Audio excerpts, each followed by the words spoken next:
What do you think the objective of the Ukrainian offensive on Kursk was, and do you think the Ukraine accomplished it? I've heard a lot of different voices inside Ukraine, outside Ukraine, over what the point of Kursk was. Whether it was to ease up pressure in different parts of the front line, whether it was to go further and take over power plants. I genuinely think, after everything I've seen, it was to show the world that Ukraine isn't weak, and it succeeded in that.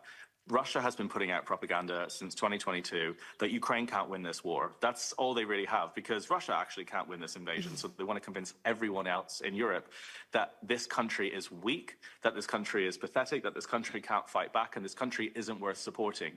Kursk, the fact that this country took and held Russian territory for 8 months, for 8 months, the fact that Putin had to call up failed states like North Korea and Iran for a backup, shows that Russia isn't as strong as we thought it was, and Ukraine is far stronger than we think it is on the world stage. And that's what it succeeded in. And regardless of any other analysis, that is point blank a fact. And that's why I think Kursk was a fantastic operation, because a lot of people, a lot of analysts, a lot of governments might have been pondering, is Ukraine worth supporting? Is Ukraine worth defending? Can Ukraine hold its ground? Can Ukraine defend its own country? Well, they managed to hold Russian ground for 8 months. They can probably look after themselves. So it had that political point, and it worked. And that's why so much of the propaganda now coming out from Kursk is focused on all of these narratives of this sort of weak retreat. We went through these sewer tunnels and took them up.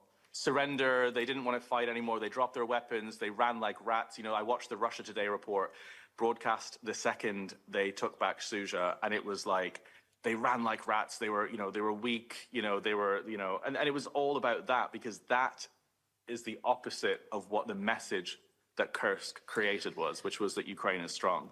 And it was successful in that.